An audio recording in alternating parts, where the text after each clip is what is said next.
What is up, everybody? This is the Wrestling Exchange. My name is Ted. I am joined with, as always, Papo, what's going on, everybody? much love to everybody tuning in. We have a crazy show to get into. We got Summerslam. We got the Raw after Summerslam. I can barely contain my excitement. How you feeling? I'm feeling it, man. SummerSlam was amazing. And then Raw was a good follow-up. Let's go ahead and start rolling into this pay-per-view that we just saw, Teddy. All right. So we begin at the beginning with the pre-show. Normally there's a lot of talking heads amongst the panel.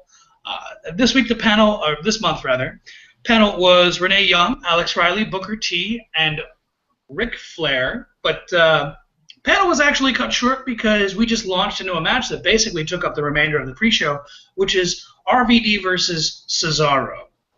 This match was a lot of fun. It was kind of a shame because it almost seemed like they were rushing because they didn't have a whole lot of time, and this match really could have benefited better from the both of them having more time to work with.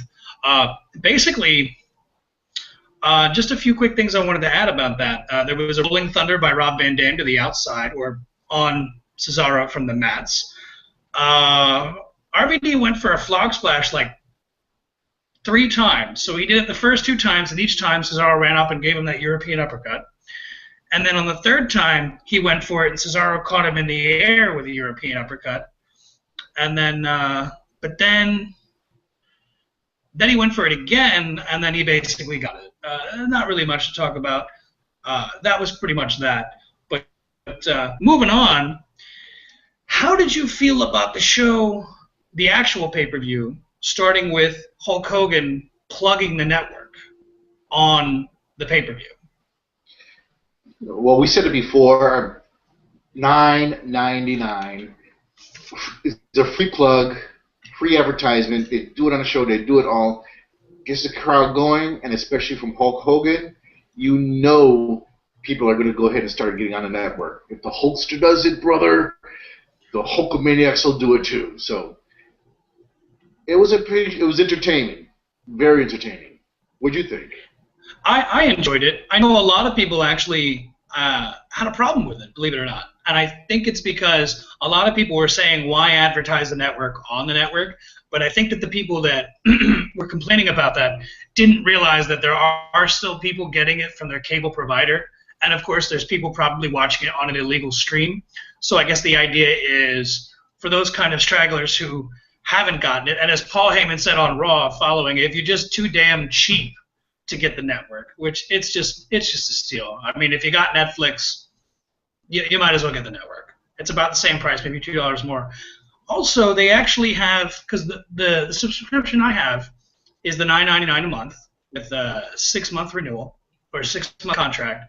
But I think there's another one that's now you can pay by month instead of doing like 6 months at a time, but it's like $2 more or something like that. But overall, I really enjoyed this. Anytime Hulk comes out on the pay-per-view, it's fun, especially SummerSlam. We've had some historic SummerSlam matches with Hogan. Very, very cool. And, of course, we got $9.99 chanted by the crowd. I'm all for it. Everybody wins.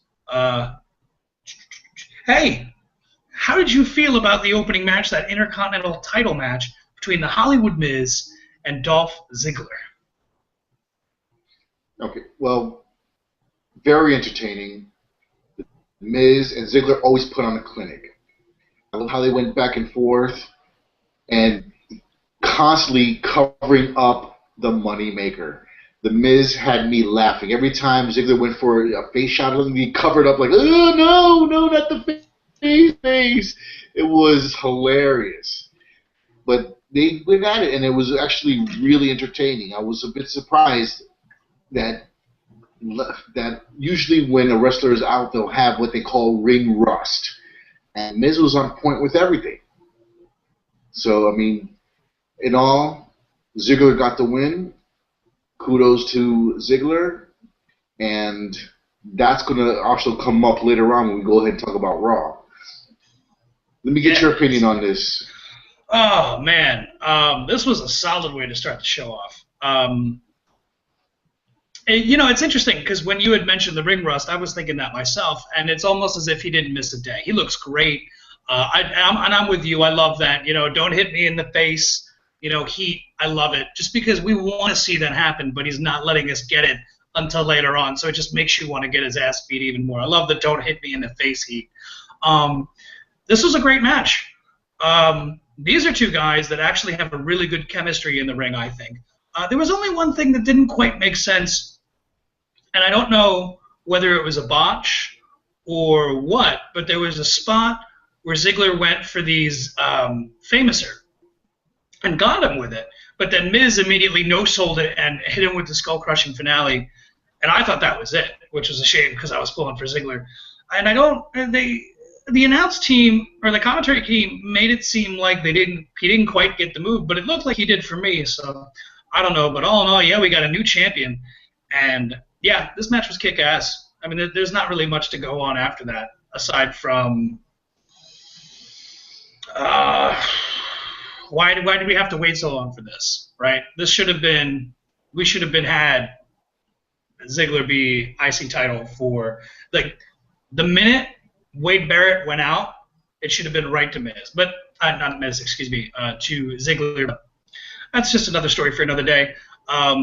Did you have anything else you wanted to add before we keep this ball rolling? Not at all. Let's keep it rolling, Ted. Let's keep it rolling. Keeping it rolling. We had a Divas title match, AJ Lee versus Paige. Now, you and I had both said in this past week's episode that we wanted this feud to end after this match. I felt that way until I saw this match in SummerSlam. I changed my mind. I want this feud to keep going. This match was great. Surprisingly, though, it was only about 5 minutes, which is usually the length of a Divas match during regular TV, typically. But there were a couple of things that I really wanted to get into here. First, basically, well, actually, what were your thoughts on this match? Well, I'm in agreement with you that now I do want this feud to keep going on, especially with the frenemies topic popping up so much. I'm telling you right now, it is like creepy, but then yet still entertaining. How Paige is pushing this frenemies thing, and then to me it seems like Paige is basically out muscling or has more power than AJ. But you know, AJ, she is the crazy one, and she is definitely working it. I mean, AJ, she's a cerebral assassin in the ring, if you will. So, I mean, as of right now, she uses that. She's using her mind, and then Paige is using the brawn, and that's how I see this match going through. I don't know if that makes sense or not.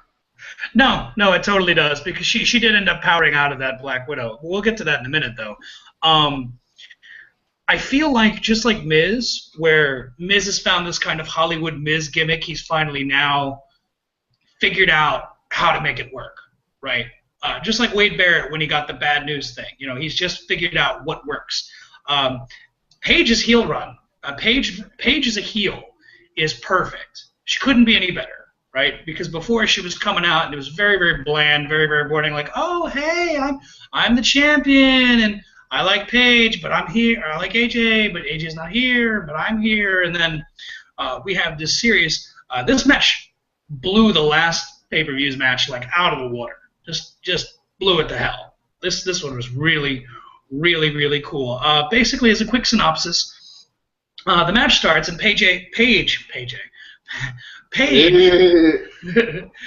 goes to shake AJ's hand at the beginning of the match, and then AJ just straight up bites her in the hand. And my wife noticed this, that she rips out one of her extensions. Now, I don't know dick when it comes to extensions. I didn't even know that women wore wigs up until recently. I thought that everybody just kind of rocked their own hair. So this stunned me. And yeah, man, it was really cool. There was also this weird sexual vibe between them. There was basically a spot where AJ or no, excuse me, Paige mounted AJ, and she did this on Raw too, where she kind of mounted her in like a missionary sex position, and then immediately just started getting her with the headbutts, and then AJ did the kissing gesture back. AJ had a crazy diving clothesline off the top rope to the outside. And as you mentioned, Paige has got that power game because AJ put her in the Black Widow, but then Paige just kind of like powered out of it and hit her with that cradle DDT. That thing is just brutal. It looked so nasty. I was like, what? AJ's dead. I mean, she hooked her in and said, boom! And that was it. That was all she wrote. Paige, the new Divas champion. Yeah. And it's funny, too, because the first two matches on the card are title matches, and both titles changed hands so far. It's going to get interesting because we're going to get into that later on, see what happens later on in the main event. But we got a problem, and that's this Rusev match. Before I just internet rage, or internet wrestling fan rage, what did you think about this match? Well, I'm not going to go ahead. You know what? I'm going to give this all to you. I'm just going to tell you that because of the outcome, it was an awesome match. We went back and forth in perfect clinic fashion. But let me tell you, there was a lot of, you know what, Ted? Go ahead and steamroll this in your fashion. Go ahead, steamroll this. Steamroll it. First of all, I want to get all the positives out of the way first, right? It was a good match. It was a really good match. A lot of people, actually, I found out on the internet, are basically going on message boards and they're like, this match sucks. I loved it. I thought it was great. I loved that they go to do Lana and Rusev come out. Lana starts doing her shtick. Swagger comes out with Zeb Coulter, and then I believe it's Marine's color guard. I'm not 100% on that. So I see the color guard, and I'm thinking like, oh shit, Swagger's going over, man. I can't wait to see this. That is not what happened, which I'll get into that in a minute. There was a lot of really good psychology in this match, right? What's his name? Swagger goes in with injured ribs, and then right away, basically, Rusev gets the advantage, jumps him, but then like he slaps the Triad Lock on him like 2 or 3 times, and Rusev has to wrestle the match with a bad ankle, which I'm not the world's biggest fan of Rusev, but the fact that he committed and sold that ankle the rest of the match and didn't forget, because I see this happen a lot where someone who's new in the sense that hasn't been on TV in a long time, where they'll forget that they're injured, and if it's a leg or a foot, they'll forget that they're limping. But no, he was committed. He sold it the whole way. Problems with the match. Apparently, WWE has no fucking idea what a flag match is. I'm gonna read you something for you and for our listeners and viewers as well. I went to Wikipedia because, you know, if it's on Wikipedia, it's always true. Always true. Always true.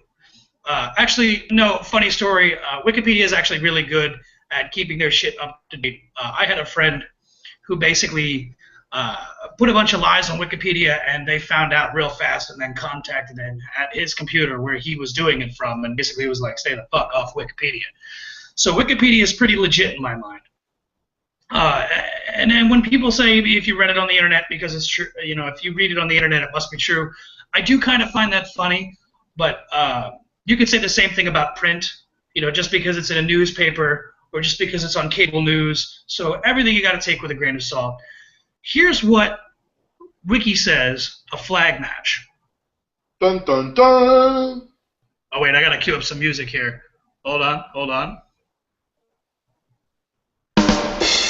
No, wrong one. Shit. All right. So the flag match is, this is quoting from Wiki, the flag match is essentially the professional wrestling version of Capture the Flag. For the match, 2 flags are placed on opposite turnbuckles, each representing a specific wrestler or team of wrestlers, and the objective of the match is to retrieve the opponent's flag and raise it while defending the flag in the wrestler's corner.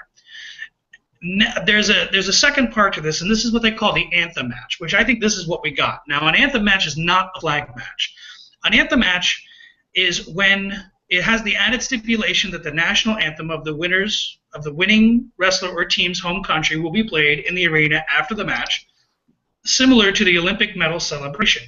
Now, I think we got an anthem match, but from what the article says, an anthem match is a flag match that just happens to play the national anthem of the winner afterwards. Get your shit together, WWE. Don't advertise a flag match and don't give us a fucking flag match. That's like saying, hey, we're going to have Judy Bagwell on a pole match, and then you don't deliver. If you say we're going to have Judy Bagwell on a pole, I want to see Judy Bagwell on a pole. If you say we're getting a flag match, god damn it, I want to see a flag match. God damn it, he wants a flag match. I'm glad you understand. I'm glad you get it. It's not that difficult. But other than that, aside from the bullshit, shitty advertising of saying we're going to get one thing but actually getting another, I was overall pleased with the content. The only thing I didn't really care for is I didn't care for the finish, right? Basically, Swagger loses. And I think what they're trying to go for is WrestleMania 13. Bret Hart gets Steve Austin in a sharpshooter, and Austin just kind of passes out, right? Kind of establishing sympathy for the babyface. Except I don't think it worked at all here. Because the whole thing... Let me explain. And I'm going to get off on a tangent here, but I'll make it really quick. Wait, hold on. I got to get my fantasy booker hat. Wait for it. Waiting. Wait for it. Waiting. Shazam! Wait, come on, hat. Shazam. Shazam! Damn it, hat. Come on.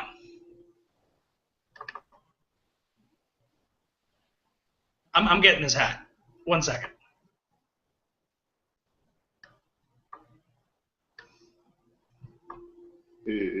Give me the hat. All right, let's choose a different hat. Screw the hat. I'm already wearing a hat. All right. Imagine this is me putting my fantasy booker hat on. It's magical. The idea here, right, in a flag match, and I could be wrong, but this is my humble opinion, as someone who's been watching it since essentially day one of my life. We have to keep Rusev strong, right? Because he can't lose all his steam to Swagger, right?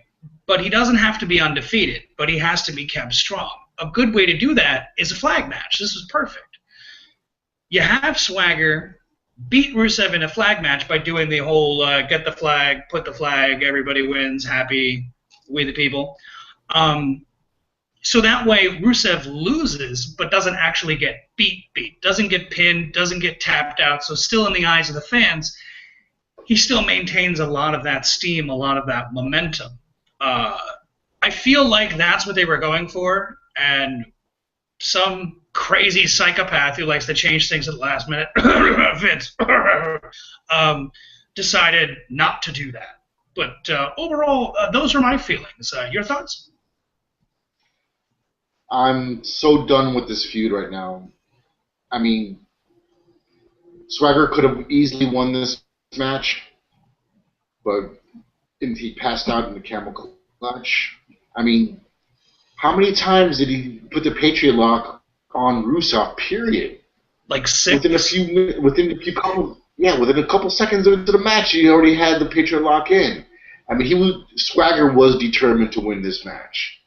Yeah. But in all, I really didn't like the direction this match went. I mean, it was a good match, and I will give big ups to Rusev because he did sell that ankle injury throughout the whole match and never broke So whenever you're ready to roll on, I'm ready.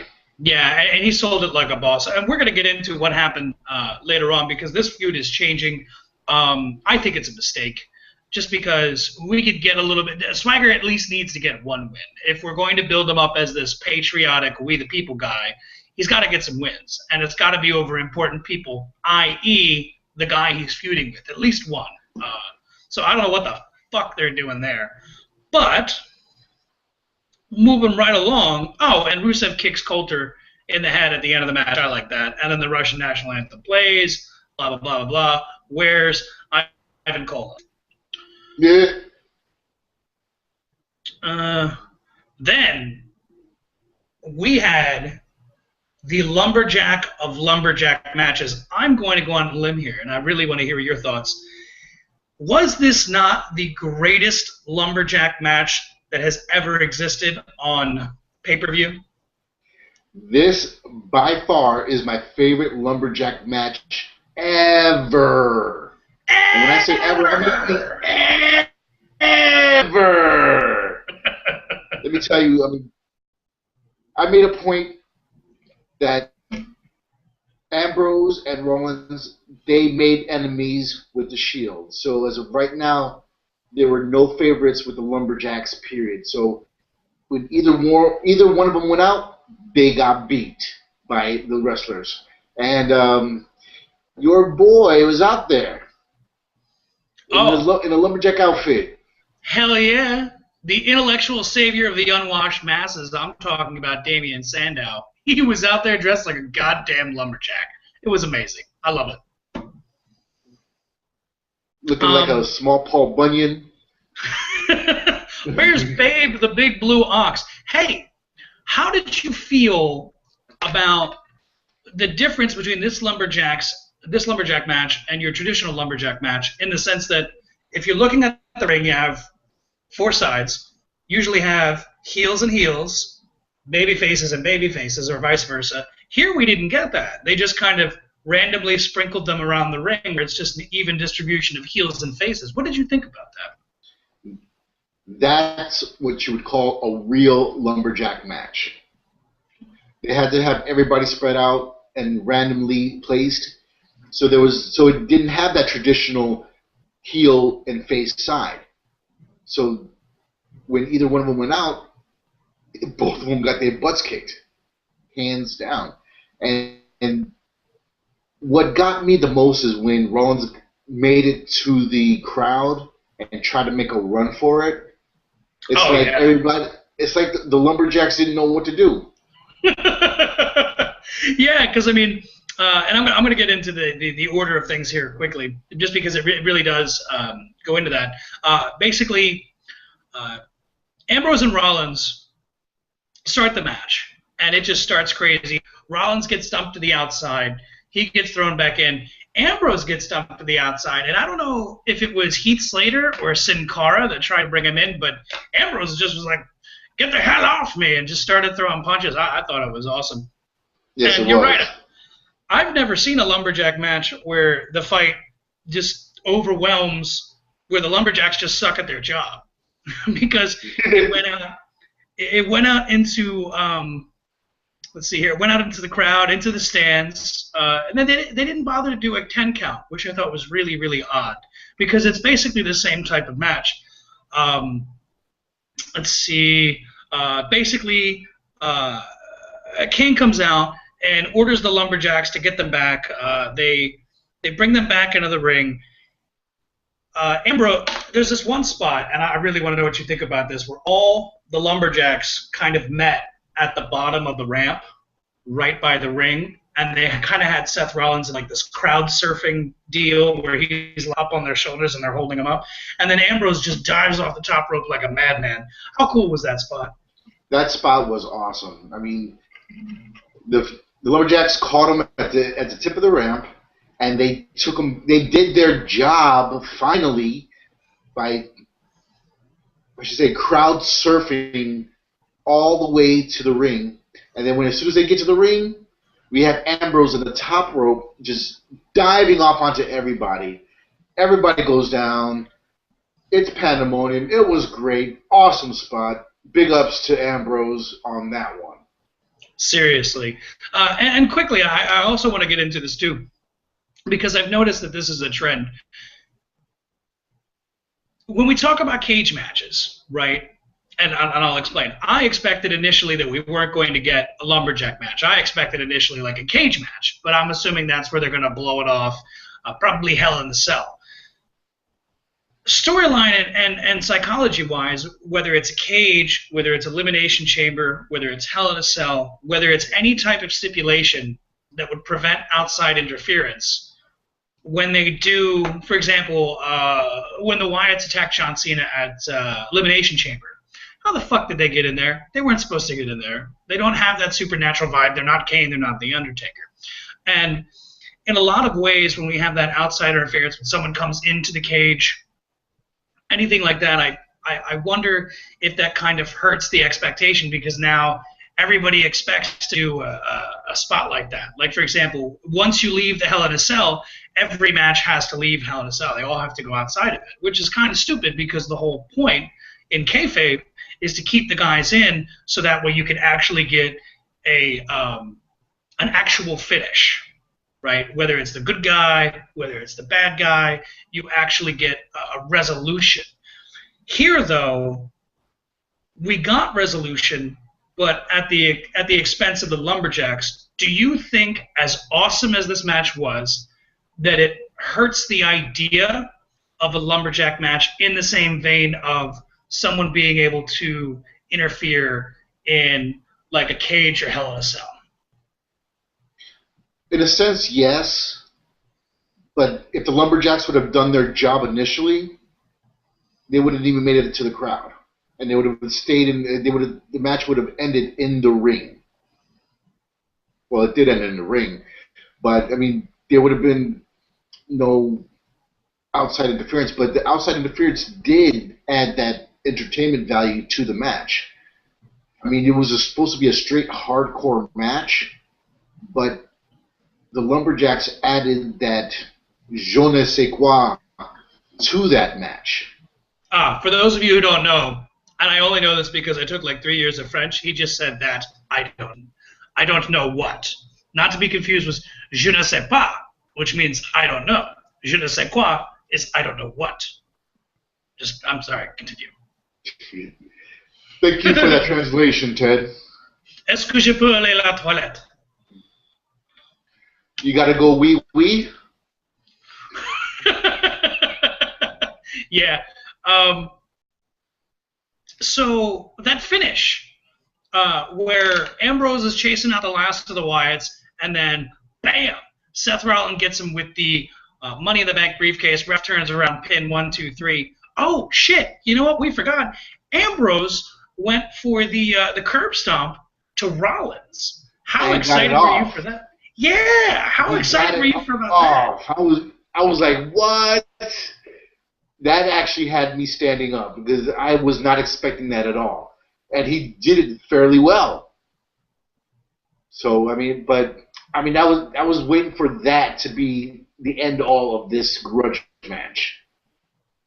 But when we go talk about Raw, we'll go ahead and do some more insight on that. Oh yes.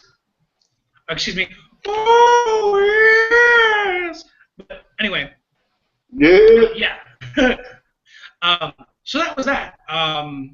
As I think both of us predicted, Rollins wins. So I think you and I are tied so far, because we predicted the winner of the Intercontinental title match correctly. We predicted the winner of the... Did we both predict Paige would win? Yes. Okay. I believe so. Right on. And we were both correct here. It's getting neck and neck, sir. We're getting close.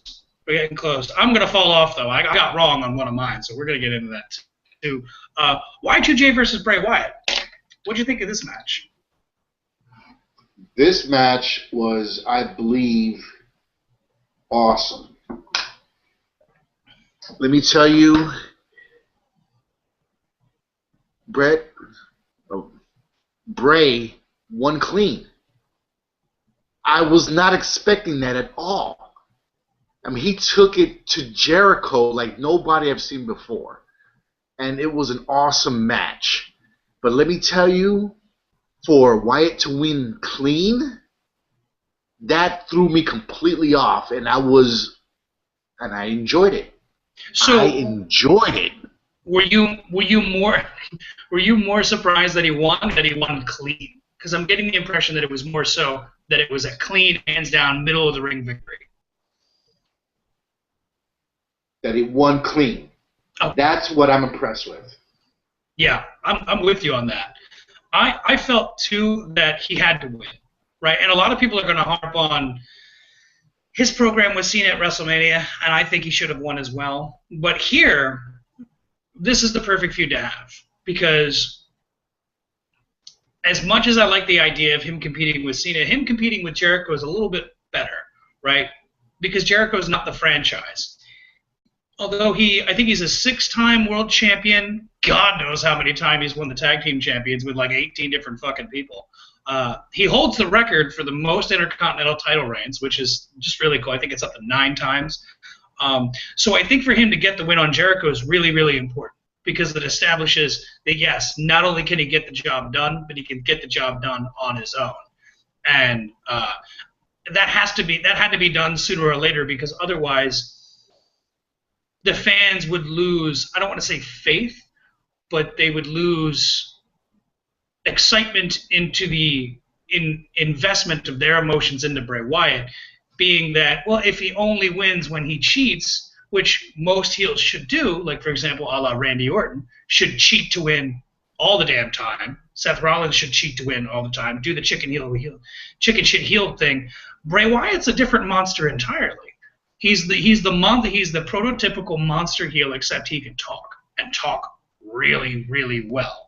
But yeah, man, this match was crazy. I think he even got Jericho with the Sister Abigail to the barricade on the outside before it went clean, and decisively clean. Not just eked out a victory, but clearly won. No contest on that. And then basically cuts a promo on Y2J and gets the crowd to sing he's got the whole world in his hands. Overall, this match met my expectations and exceeded it. I'm very happy to see the idea that we're going to go to a rubber match. I very much love that when we go best out of 3. I'm a big sucker for best out of any number, whether it's 3, 5, 7, whatever, what have you. So I'm really, really stoked for the next match. And I can't wait, and I'd love to see an added stipulation. Did you have any other thoughts on that before we move on to one of the most interesting matches on this card? Not at all. Let's keep moving on. All right. So we had Stephanie McMahon versus Brie Bella, and I don't know what the hell Stephanie was wearing, but I think I got a boner. You think? I was with my wife. Well, I was with my wife, and I didn't want her to know I got the boner. Yeah. In all seriousness, though, Steph looked hot as shit. I mean, I don't even know what to call that thing. Super sexy, right? She was rocking that leather like nobody's business. Mm-hmm. Yeah. I had an interesting observation here. And I want to hear your take, because my wife had the opposite observation. Watching this match, I felt as though you have Brie, who's been an active wrestler for however long now, and you've had Steph, who hasn't really had an actual match since the McMahon-Helmsley era, which was back around 2000. To me, it felt like Steph looked like the better performer. It looked like she had missed a beat, and that she had been wrestling for the past however many years, and Brie looked terrible. Now, my wife, on the other hand, who is super into the storyline, she thought the opposite. She thought that Brie looked like she was carrying Stephanie through the match, and that Brie looked fluid, and Stephanie looked stiff. And I was like, nah, bitch. That's not what I saw. I'm curious, what did you take away from this between the two of them as far as competitors goes? And then we'll get into the story and the match as well. Well, for Stephanie's in-ring performance, I mean, she didn't look like she lost a beat at all. No ring rust. And I feel that Stephanie was the better performer than Brie. That's my opinion. And let me tell you, I mean, it's been a while she's been in the ring, and I did not see no ring rust whatsoever. Yeah. And I'm in agreement with you that Stephanie was a better performer that night. Good. I just need to be able to tell my wife that she's wrong, because she's wrong. You're wrong. You're wrong, honey. Wrong. Anyway, aside from that, they had an awesome match, which I was excited to see the match, but I kind of had reservations about it, being that she hadn't been in the ring in so long. And I think not only was the psychology of the match really good, but the overall ring work was really good too. Didn't really care for Brie Bella trying to channel Daniel Bryan all that much. Right? Like, it's one thing if they do their signatures or finisher moves, but there was like 2 different spots where Brie was doing the Daniel Bryan kicks to Steph in the corner, and they were just weak as shit. Like, Brie, don't do Daniel Bryan's kicks. Do not do them, please. You don't even look like you're kicking her. But how'd you feel about that badass DDT that was kind of like Jake the Snake Roberts by Stephanie? It was an awesome DDT, and let me tell you, it wasn't an even flow. But it was a decent DDT on Stephanie's part. I mean, as of right now, the only person that I know that can come close to mimicking that DDT was Raven from ECW.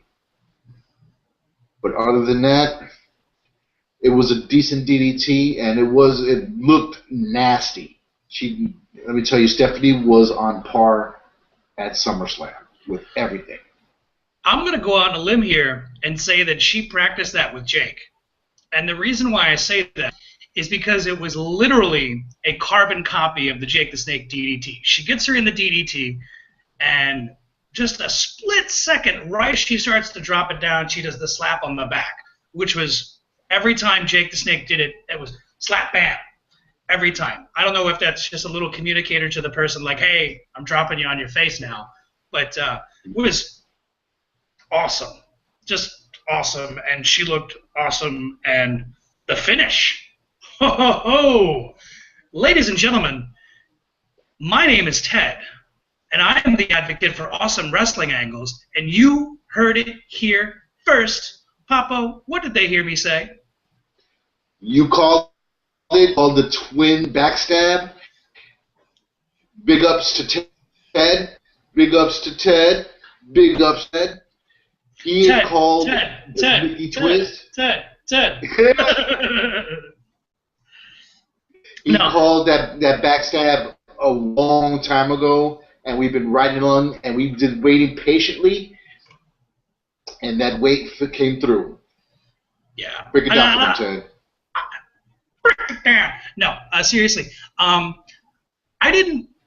I don't like to give myself credit and puff myself up, and I prefer the self-deprecating, but I just wanted people to know that you heard it here first, because when it first started entering my mind, I didn't know how it was going to happen, but I had this unshakable feeling. Like, I was just like, man, something's off. I think they're going to do this thing, and I figured it was going to happen at SummerSlam, but part of me, and I think I said this a couple times, where if it wasn't SummerSlam, it was going to be after SummerSlam at the following Raw. Basically, what happened is that Brie's got the advantage. Triple H comes out, and Nikki comes out just a few seconds later, and I forget exactly what happened, but basically, it wasn't the yes lock, but Brie did something to Steph and was going for the pin, and I think the ref was about to count the pin, and Triple H yanked that motherfucker out of the ring, and then Nikki comes around to the other side of the ring, slides in, and then Steph sees Nikki and starts doing the cowardly heel back up move, where she starts like, no, please, time out, don't hurt me, no, my moneymaker. I have children. I'm a mommy. So she backs up all the way into Brie, and she's like, oh, shit. And then the whole crowd is like, oh, shit. And then she looks at Brie, looks at Nikki. Nikki throws Stephanie McMahon out of the way, kind of gets Brie in the face with an elbow. The crowd pops like crazy. I did. I popped right on my couch. And then Stephanie, Pedigree, win. How did you feel about the overall finish to this match, and where would you like to see this feud go in the future? Well, as of right now, the finisher was definitely a twist, but you called it, and we were waiting for the twist to happen. But let me tell you, this is to help Brie with her ongoing career. And right now, we're going to see how this feud goes, especially with Stephanie and Nikki in cahoots against Brie. So when we get into Raw, we'll go into more details about that. I thought it was an awesome match. Stephanie got the win, and we got the twist that Big Ted called out a long time ago. I did. Ted. So, hey man, now that we got through that, what did you think about Randy Orton versus Roman Reigns? There was a couple of really cool spots, and almost the resurrection of this kind of previous iteration of Orton. But I'm curious, what were your thoughts on this match? I thought this was an awesome match. They both put on a clinic, and seeing them in the past, they really didn't mesh well. But in this match here, they went all out, and they took it to the next level. And again, they're grooming Reigns for championship level.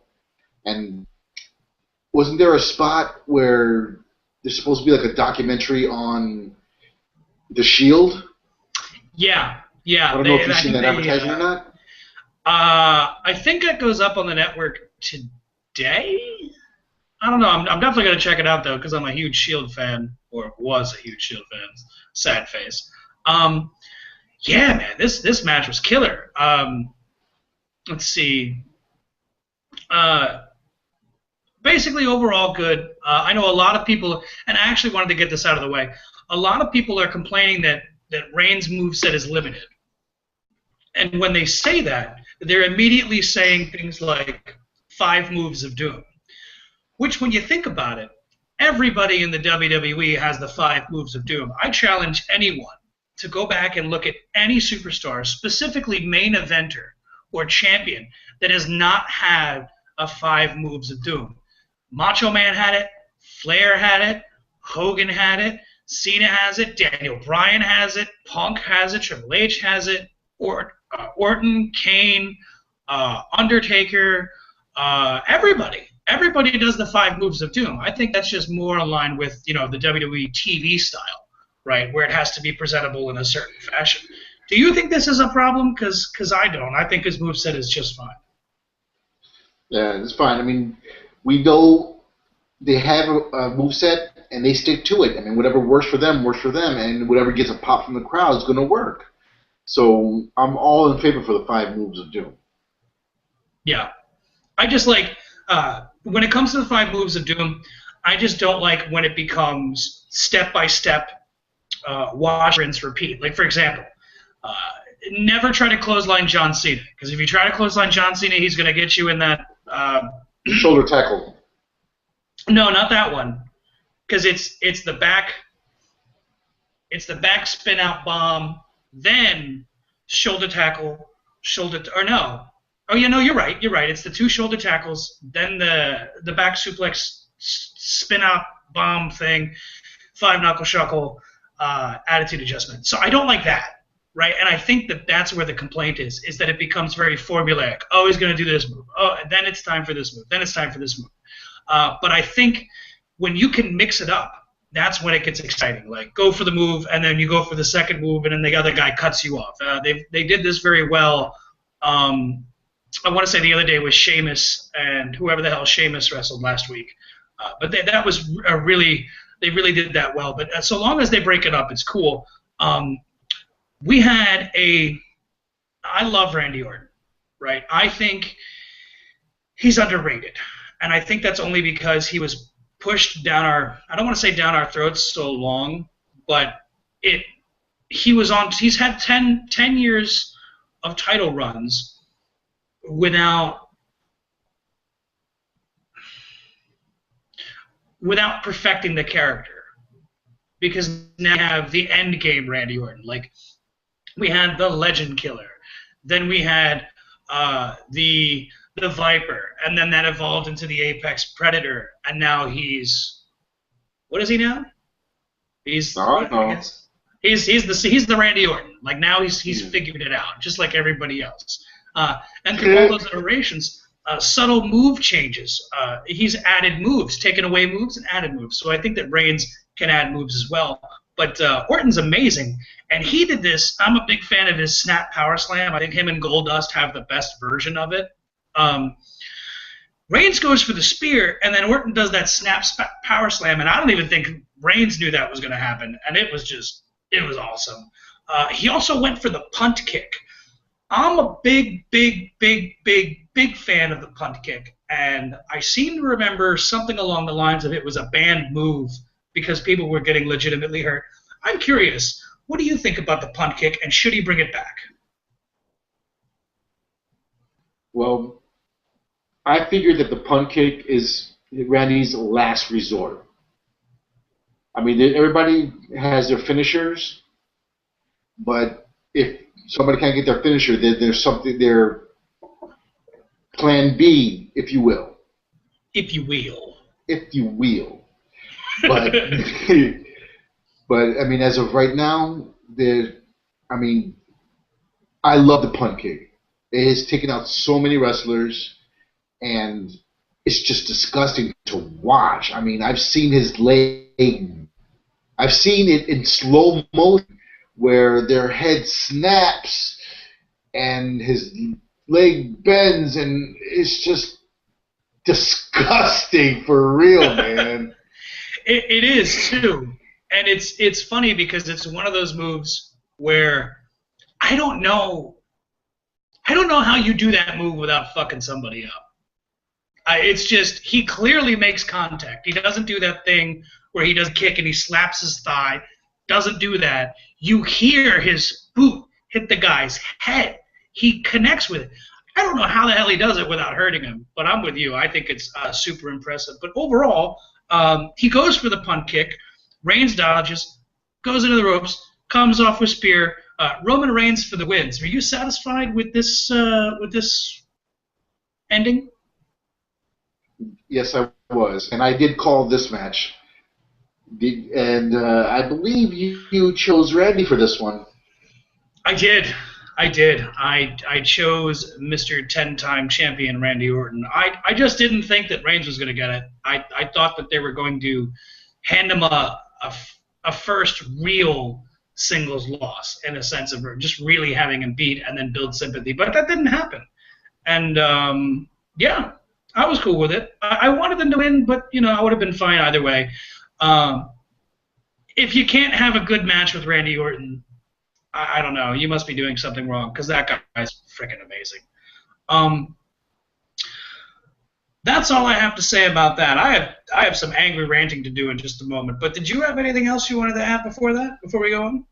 Not at all. Go ahead with your rant. Okay. SummerSlam 2015 is not going to be in New York, New Jersey. Okay? I don't know where in God's name, whose idea this was. I am originally from New Jersey. Okay? Practically born and raised. Born in Pennsylvania, but raised for 20-some-odd years in New Jersey, right? I don't know where everything is, but I'm pretty familiar with it. I know for a fact that MetLife Stadium, which I'm pretty sure is Giant Stadium, damn sure ain't in New York. It's in fucking New Jersey. It's always been in New Jersey. The only people that play in New York, if I'm not mistaken, are the Yankees, the Mets, the Rangers, is it the Knicks?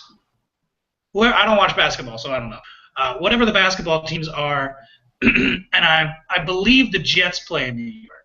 But Giant Stadium, now known as MetLife Stadium, is not in fucking New York. They did this last year, or WrestleMania 29, where they were like, "Oh, WrestleMania's coming to New York, New Jersey." No, fucking stop it. This isn't WrestleMania 2. You can get away with that at WrestleMania 2 because it was a closed circuit television, meaning that it actually technically wasn't pay-per-view when they had a simulcast. Some matches happening at this location, some matches happening at this location. You'll notice if you go back on the network for just how much? $9.99. Yeah, for just $9.99, you can go back and watch WrestleMania 2, and you can see the feed switch from location to location. I think they were in 2, possibly even 3 places broadcasting in different time zones. So you had, I think it was West Coast, middle of the country, whatever the hell that is, and East Coast. So when they say New York, New Jersey, it's fucking bullshit. It's New Jersey. It's not New York. You want to go to New York? Madison Square Garden. That's where they go for the New York shows, unless they go to Nassau Coliseum, right, which I'm pretty sure is in Long Island. But don't say it's going to be New York and New Jersey when it's fucking not. It's going to be New Jersey. For once, at least somebody give Jersey some credit. When you held WrestleMania 3 and WrestleMania 4 in the Trump Plaza, which actually technically wasn't even the Trump Plaza, but is in Atlantic City, New Jersey, you did not go out there like an asshole and say, New York, New Jersey. No. It's fucking New Jersey. Just like the Statue of Liberty is not in New York, never has been, never will be. It's in New Jersey. WrestleMania was in New Jersey, not New York, and SummerSlam 2015 will be in New Jersey, not New York, and I'm done. That's exhausting. Sweating. Whew. Sorry, I just get passionate about garbage state. Okay. Since we got that rending out of the way, let's just go ahead and keep rolling on.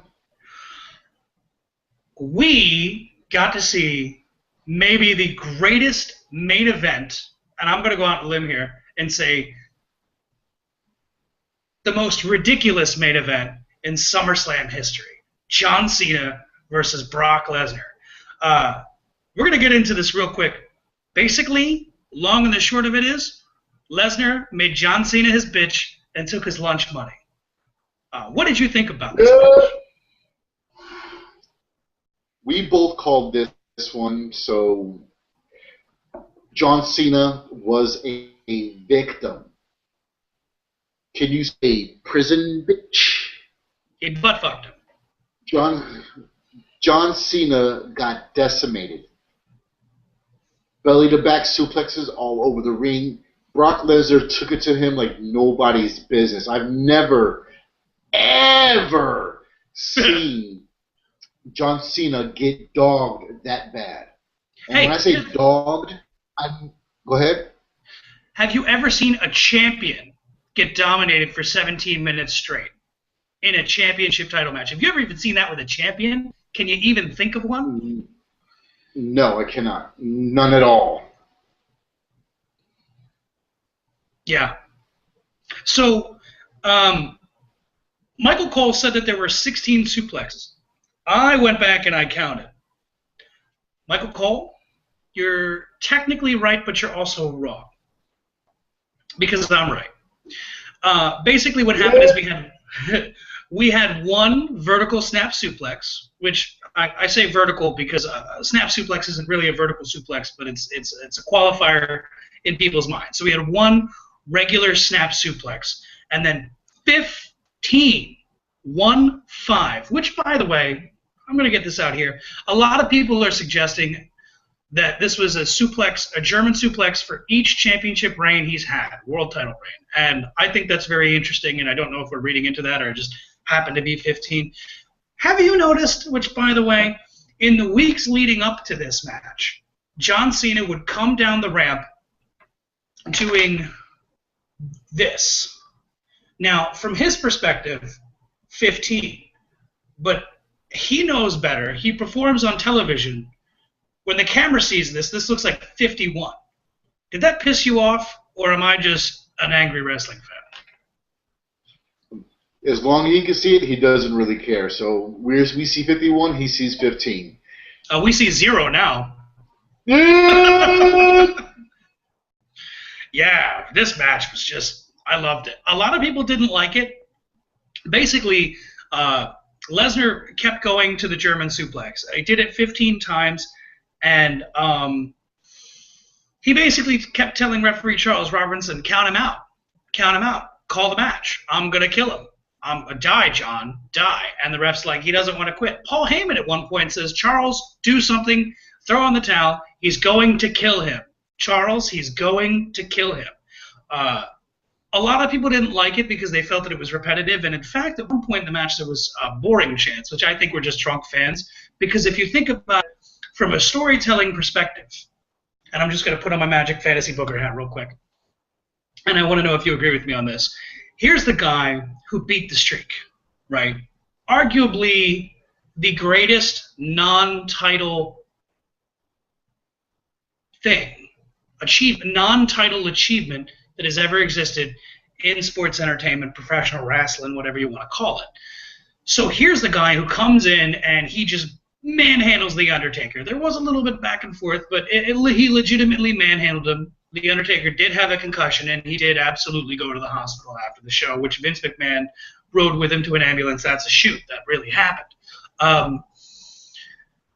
So you and I both predicted that Brock Lesnar was going to win. And I had said that Brock Lesnar has to win because if he doesn't, it does two things. It hurts the title and it hurts the streak because it hurts the legitimacy of the contender. Because if he's badass enough to break the streak, beat the WWE's final boss, then he should be able to get the title no problem, which is exactly he said in the video packages leading up to it. People didn't like it because it was just one move, repetitively domination. But I'll say this. The reason why that is, from a storytelling perspective, John Cena goes in not happy, doesn't want any piece of Brock Lesnar, but he's not going to give up. Brock Lesnar is not a wrestler anymore. Although he does this contract for the WWE, he's a fighter. In a fight, you're going to go to whatever works. And if it works once, and if you can keep using it, why stop? Like, why break something that isn't? Why stop using something that isn't working? You know. And obviously that's not every case, but that's the story that they were telling. And yeah, it was awesome. At one point, John Cena, in fact, the 30 seconds into the match, he gets him with the F5. What did you think? I thought it was over right then and there. I was like, that's going to be the quickest heavyweight title match ever. But Cena kicks out in Cena fashion. But that's all he did. That was like the extent of his whole performance in that ring. He got decimated, steamrolled. He got prison raped. He didn't even get. That's all I got to say about that. He didn't even get any defense. One of my favorite spots in the match, John Cena gets him with an attitude adjustment and then just kind of rolls over being injured. Brock Lesnar kneed the hell out of him in his sides and chest, and Cena started coughing. I'm a big fan of that. I just think that that's like an extra level of storytelling. So Brock Lesnar does the Undertaker sit-up and then laughs like a fucking monster. This guy's the beast incarnate. Yeah, he's the real deal. Doomsday just killed Superman. And that was SummerSlam. Did you have anything else that you wanted to add before we run through Raw? Not at all. I was completely satisfied with this SummerSlam. Would you say it's an A+? Yes, I would say it was an A+. Titles switched hands. Grudges continued. We had twists.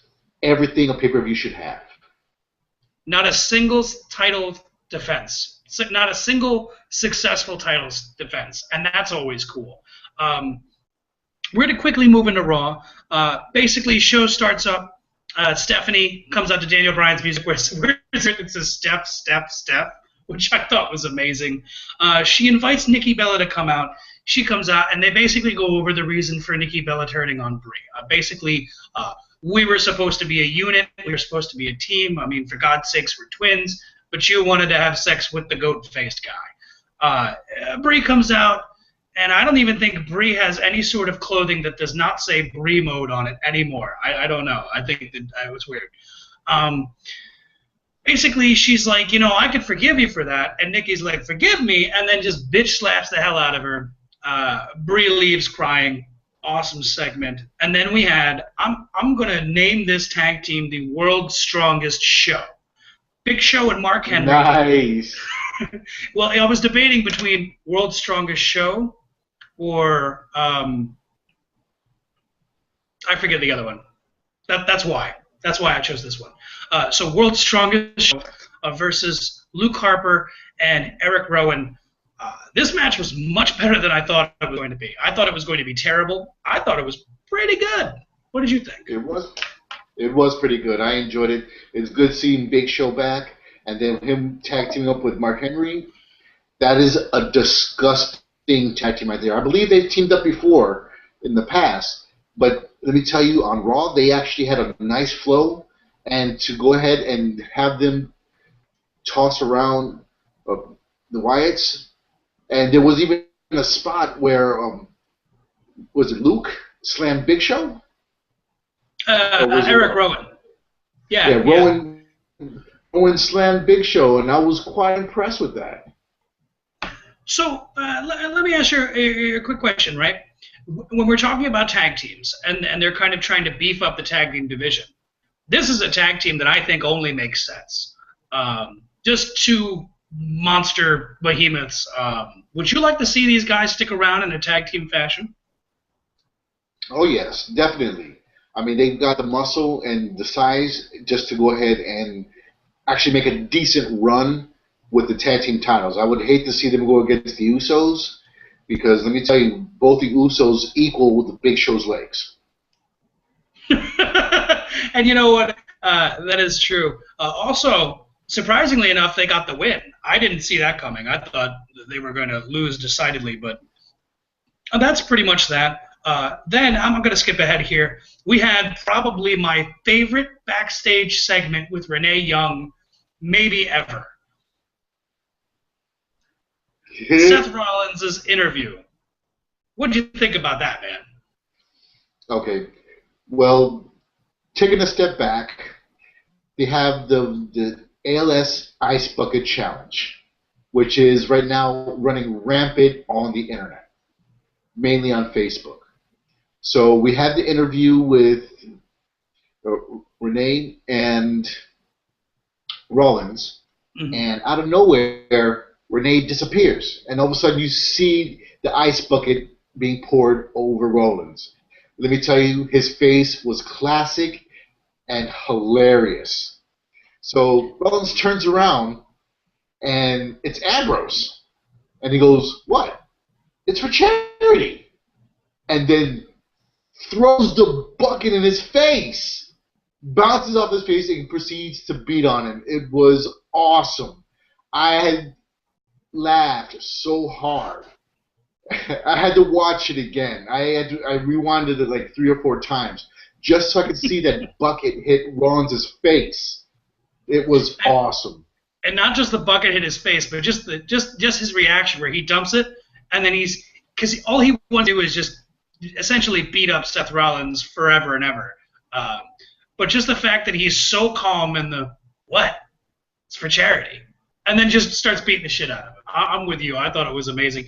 I'm going to go on a limb here. I think these two guys should be forever enemies. Like, you know how some guys like Hogan and Piper and various guys like Flair and Steamboat, no matter where they go, they're always going to feud with each other. These guys have such an awesome chemistry. Are you in agreement with me that these guys should probably just feud off and on forever? Because why the hell not? Why the hell not? And I'm in total agreement. They should actually be frenemies, where at one point they may have to tag team and try to get along, but then in turn still have that grudge and still just go on throughout the WWE universe just hating each other. Yeah, I'm with you. There's a segment that we got here with Triple H, Seth Rollins, and Kane, where he basically says, Seth is like, "Hey man, you got to do something about this shit." Triple H is like, "Hold on, bro. You're gonna get a rematch. we're going to get the WWE Universe name stipulation, which I'll have an angry rant about that in a minute. But we had a match, Natalya versus Paige, and before the match comes out, Paige says, I respect and love AJ, and I dedicate this match to her. During the match, Natalya gets a roll-up victory on Paige because AJ comes out, skips her on the ring, distracts her. Two things. Actually, three things. Thing number one, this is lazy. This is just fucking lazy. Stop it, WWE. You can't have every week somebody sees somebody else and then gets a roll-up. It's just fucking lazy. It's bad writing. Lazy. How dare you? You're better than this. I know you can do better. Fucking shame on you. Just not every week. It's something that we can do, but also the idea that a professional competitor can be distracted that easily is kind of sad. Second thing, I love the idea that it's enhancing this feud because at the end of the match, Paige basically says, I respect and love you too, Paige, and I dedicate my, what does she say? I think she says, I dedicate my life to you. So I think this is awesome because we're kind of getting back to that Paige stalker, AJ stalker mode, where she's just become this creepy, over-obsessed girlfriend, and we went from Paige trying to play my games with AJ to where AJ's like, you know what, I'm legitimately crazy, whatever. And that's what I thought about that. Before I get into my third thing, I'd like to know what you thought about this. Well, I'm in total agreement. I mean, it's getting kind of tiresome watching these roll-ups, and it doesn't, honestly, it doesn't seem like it's a legit win. It's like we get cheated out of a really good match. So I'm in total agreement with you. Yeah. I've said before that a roll-up victory is best used for someone who has no business winning. Like the 1-2-3 kid when I think he used it on, I think it was Razor Ramon. But it's just a move, or Heath Slater on Seth Rollins a couple weeks ago. It's a perfect move for someone who realistically has no chance of beating that other person. Third thing I didn't forget. I'm going to pitch an idea to you, and I'm going to make it real short and sweet because we still have some stuff to get through, and there's going to be a couple segments that really didn't matter. We're going to skip through. How would you feel about repackaging Natalya as the evil Queen of Hearts? I've been thinking about this idea for a long time. She's technically a heart. I didn't know this until recently, but you know how the Hart family had like 15 children and half of them were women, and then every wrestler in creation from that generation married a Hart woman. So Jim Neidhart married one of Bret's sisters. So technically, Natty really is a Hart. And what I'm thinking is that she could do the evil Queen of Hearts, very similar to Owen Hart's run in the mid-'90s where he called himself the King of Hearts. So you could do that, and she could basically do some sort of move that's related to the neck or spine and basically say, off with her head when she's calling for the move. Do you think that's a money idea? I see cash. I see pay-per-view. I see the Queen of Hearts. For real. That is an awesome pitch. I mean, you saw it here first. You saw it here first. WWE, call me. I got tons. I got a whole iPad full of this shit. Call me. Moving on. Blah, blah, blah, blah, blah, blah, blah, blah. The WWE, we'll wait until we get to the actual match. We got a photo shoot. The WWE new World Heavyweight Championship title presented to Brock Lesnar. Same thing as the old title. It just doesn't have the scratch W anymore. Now it just has the two network Ws. Basically, after this, Paul Heyman cuts a promo and basically says, I commend John Cena. Look, John Cena's good.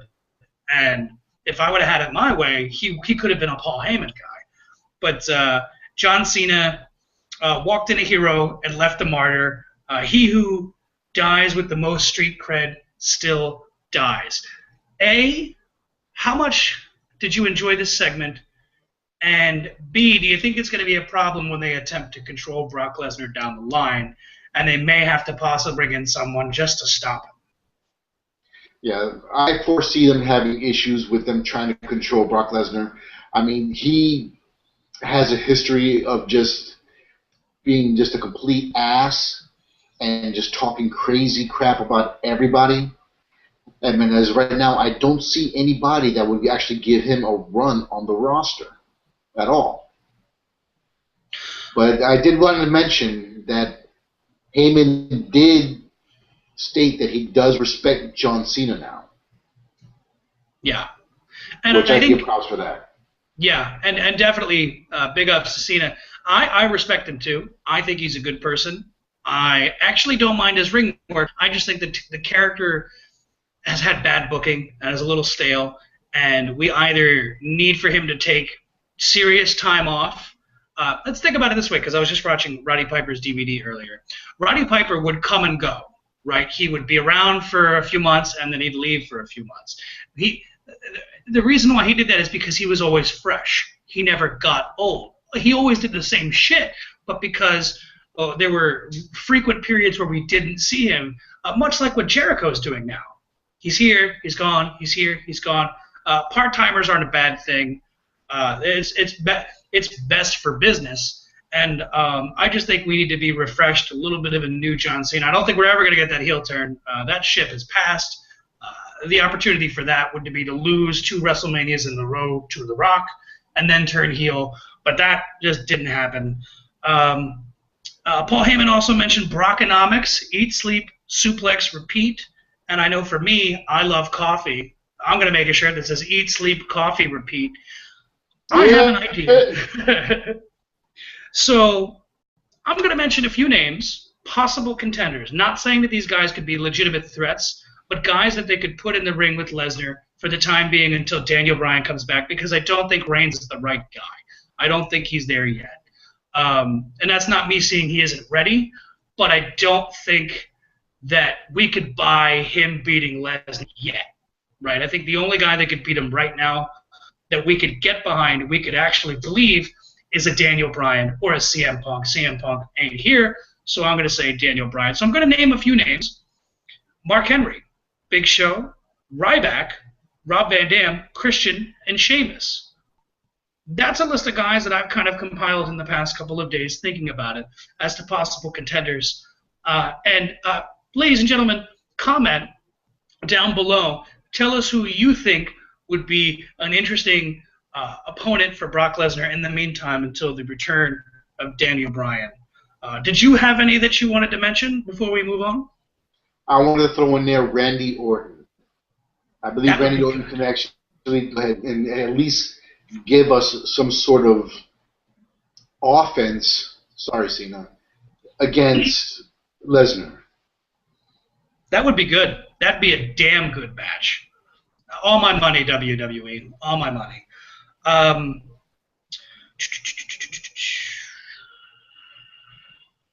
Miz got a rematch with the Dolph Ziggler. Basically, I don't know if you noticed, Ziggler comes out and he's carrying the Intercontinental title. And there's a couple of times where he said it on the ramp and then he said it in the ring when we came back from commercial, pointing to the fans and saying, "You did this. You did this." And that got me thinking, there's a lot of stuff going on the internet right now that basically, you and I both love Dolph Ziggler. And he's criminally underused, should have been multiple-time world champion by now, in my opinion. Forget that he was the Spirit Squad. And you know what? Spirit Squad was kind of awesome, if you think about it. It was kind of awesome. They did some really cool shit, and they were really hateable. That's what good wrestling's all about. But he has a match with Miz. Miz wins by countout, and then attacks Ziggler after the match. Ziggler hits him with the zigzag. Finished. Did you want to mention anything about that before we keep it going? I got nothing to say about that match. We can go ahead and keep going. All right. Swagger comes out, does an interview backstage with Renee. Basically says, "I failed my country, and I have to do what any real American do, which is get back up and fight." We had Jack Swagger versus Cesaro. Cesaro won with a neutralizer. Cesaro picking up a win. Very cool. Solid match. Good psychology. Working the injured ribs of Swagger. Bo Dallas comes out at the end of the match and says 318 million people were let down. And you lost your dignity. You lost your manager. You lost your self-respect. But, hey, just believe. Anything you wanted to mention before we keep it moving? Because we still have a few things to get through before we get to the end of the Raw. Nothing else about that. You know I'm not a believer, so let's keep moving. It's a damn shame. Renee Young, who is, I think she's perfect in this position of just backstage interviewer. Interviews Y2J backstage. He basically says, I've never faced anyone like Bray Wyatt. He's empty. He's dead inside. And I've got 3 things he doesn't have. I've got fire inside. I've got a fighting spirit. And I have the best fans, of course, Y2J. Y2J. After that, we had Orton and Ryback versus Reigns, Sheamus, and Rob Van Dam. Solid match. WWE was in Las Vegas for the show. And Las Vegas is the hometown of Ryback. So we're going through this match, and just a couple minutes in, the crowd starts chanting, we want Ryback, we want Ryback, we want Ryback. And then the crowd chant goes from we want Ryback to feed me more, which, by the way, my 5-year-old nieces do the feed me more, and they love Ryback. Then the crowd starts doing Ryback rules. Orton points at Ryback on the apron, and the crowd is like, yeah! And then he tags in Ryback, and then just the roof blows off the fucking place. Amazing. I love Ryback, and I like that this is one of those things that this is different from the crowd telling them how to work a match, and it's just something that you give it to them now, much like when the crowd would chant Daniel Bryan through the whole show, they got smart to it, and they were like, okay, well, we'll just open the show with Daniel Bryan, and then we can get these Daniel Bryan chants out of the way. How cool was it to see the Ryback love from this crowd? It was amazing. I mean, that was the pop of the night, hands down. And we all know that Ryback is from Las Vegas, and they were in Las Vegas, and they were just chanting for their hometown hero. And overall, I thought it was a pretty good match, back and forth. I enjoyed it. Any other opinions on that? Nope, I'm with you. So moving along, we got the tag champs, the Usos, working with the Dust Brothers. How'd you feel about the Usos working heel in this match? Because I definitely got that vibe. Well, it was about time they got into the ring, but it wasn't for the titles. It wasn't for the titles, and I mean that's what gave me the lack of luster. I mean, it was great to see them in a ring, but I mean, if it's not for the titles, it's just a match. That's I mean, true. overall, it was a decent match. I would give it a B plus, a B plus match. That's about it. So, and again, it wasn't for the titles, so I wasn't really interested. And it's funny because that Divas match earlier was also not for the titles, but it seems like the WWE willfully ignores how a number one contendership works. Basically, it's a very simple process. No matter what your ranking is, if you beat the champion, no matter what that champion is, if it's a singles champion, whether it's IC, US Championship, Cruiserweight, European Championship, whatever the title is, if you get a singles win over the holder of the championship title, that automatically makes you number one contender. I thought it was very interesting and telling that they didn't even bother to mention that, because technically now Natalia's number one contender, and now the Dust Brothers are. Two last things I want to get into, which is the pre-main event, and then the actual main event. Pre-main event, Lana and Rusev are cutting a promo, and they're interrupted by Mark Henry, and he says, hey, man, I like that you're proud of your country. I dig it. I think it's cool. But I don't like that you're waving that flag here, because I'm a Texan, and that's what I do. And then basically tells him that he's going to give him, quote, a personal guided tour of the Hall of Pain, World's Strongest Slam to Rusev. Two things quickly. One, do you think this is weird because he's already in a program with the Big Show from the opening of the card on this Raw show? And B, do you think it's kind of weird that they're just automatically assuming that the Swagger feud is done? Well, as of right now, I believe that is true with the Swagger feud is being done. But again, it gives a sense of realism Mark Henry already having a match and then coming out with his American pride. So it does give a sense of realism to the man drama, if you will. And just to see Rusev get thrown around was awesome. I thought it was awesome. I agree with you, and I disagree. I felt like if we were going to get that segment from Mark Henry, then we shouldn't have done the double duty, because now it's like, well, is he a part of the tag team or is he doing a single storyline? It's just confusing, and it just makes me feel like they don't know what they're doing. Then we had one of the most interesting main events of any Raw ever. I'm going to quick 1 minute rant, and then we're actually going to get into the match. WWE says, previously in the show, we're going to give you the opportunity to vote what type of match Rollins and Ambrose will have. A no-holds-barred match, a false count anywhere match, and a no disqualification match. Papo, do you know what's wrong with those three options?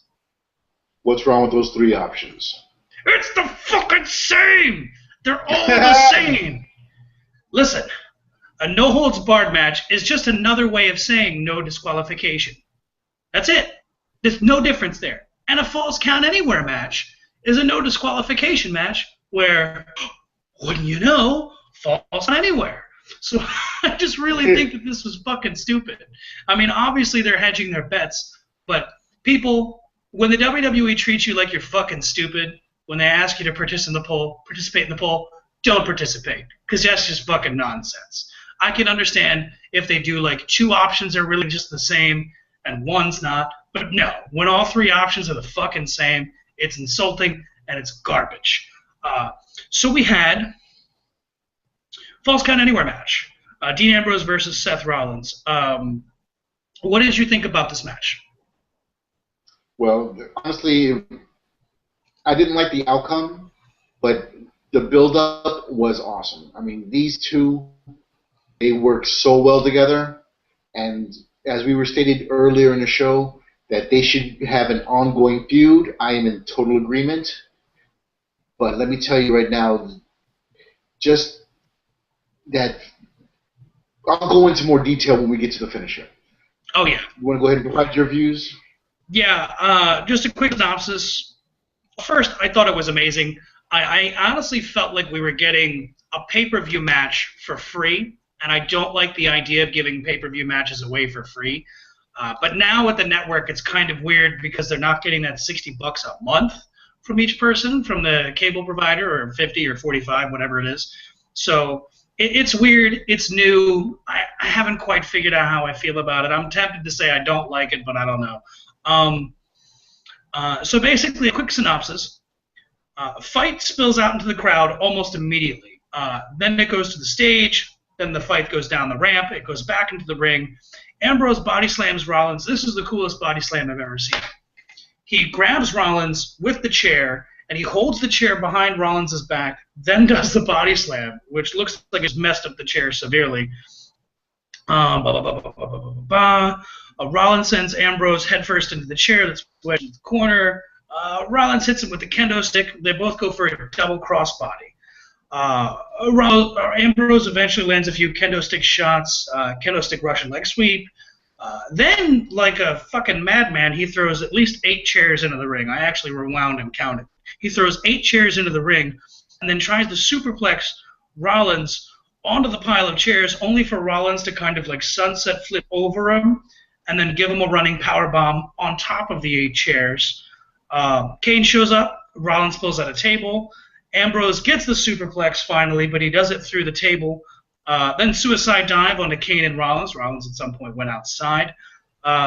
Ambrose hits Rollins with the dirty deeds.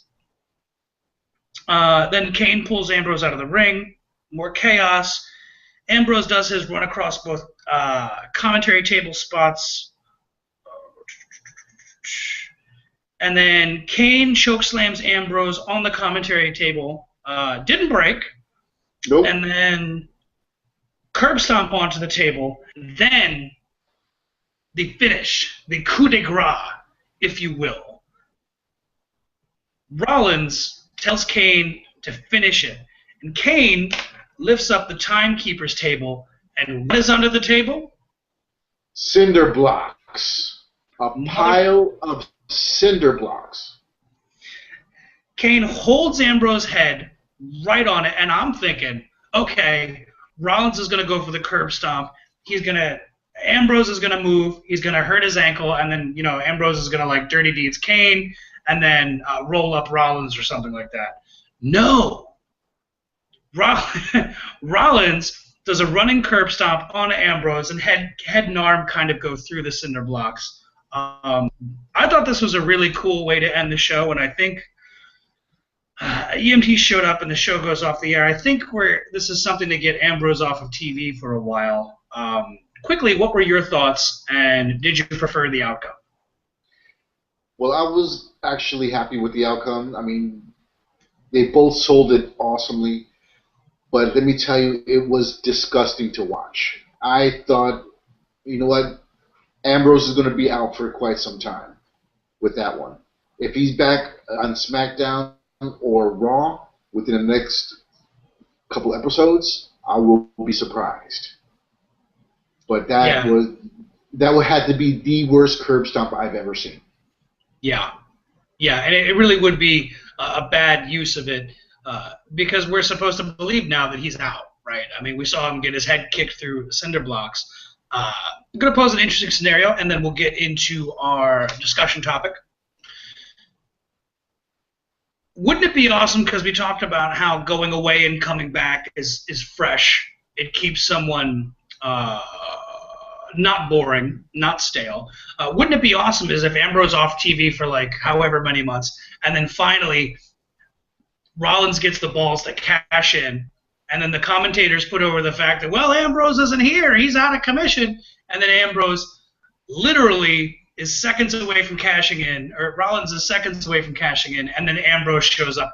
Crazy fucking pop. Crazy pop. Definitely. He'll have the nastiest pop of the night, hands down, guaranteed. I guarantee he will. So, ladies and gentlemen, that is it for our coverage of SummerSlam and in the following SummerSlam Raw. We got a question we got to get into that we've been doing on our Facebook page. Papo? Okay. Last week I posted up, name your 4 wrestlers on your Mount Rushmore. Okay, the first one we got is from Michael Lomanchar, and he put on for The Rock, Hulk Hogan, Stone Cold, and The Undertaker. Shows his age. Then we have Frankie Matei, and his 4 were John Cena, Stone Cold, The Rock, and then the last one he put for either Shawn Michaels or The Undertaker. 4, please, it was just 4. And then next we have Jersey Born, and his 4 was Hulk Hogan, Flair, Andre the Giant, and Bret Hart. That's a good one. That is a good one. And then last we have Jonathan Nunez. He put HBK, Triple H, John Cena, and The Rock. Young fellow must be. Oh, yeah, he's only 13 years old. Nice. So I'm cutting you off, Ted, and I want to know your 4 right now. All right. This was very hard to do. I got together a group of 6 easily, and I realized I had to trim it down. It was very, very difficult. Believe it or not, I actually did lose sleep over it. It wasn't easy.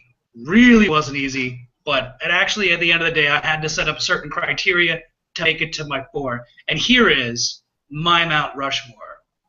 Ric Flair, Macho Man Randy Savage, Shawn Michaels, Steve Austin. Very nice. Very nice indeed. Very nice. I'm not letting you off the hook. I gotta hear yours. My 4 would be Andre the Giant, Hulk Hogan, Randy Macho Man Savage, and The Rock. Nice. Very nice. Well, ladies and gentlemen, this makes it the end of Ted and Papa the Wrestling Exchange, episode 12. Please like, comment, share, subscribe in bed. Go to the Facebook page. Again, whoever you think is a credible contender or whoever you'd like to see be the contender for the Brock Lesnar match or next Brock Lesnar match until Daniel Bryan returns, let us know. And don't you dare say John Cena. Don't do it. I'm warning you. We're going to have problems. Go to the Facebook page, which I'm going to include in the link down below, and then you can find out our next week's topic of discussion. Ladies and gentlemen, my name is Ted, and that is... Papo, we love you. Much love, everybody. Thank you for tuning in. Please enjoy the rest of your night, and just remember, you don't have to go home, but you can't stay here. Come on, applause. Sound effects. Hey!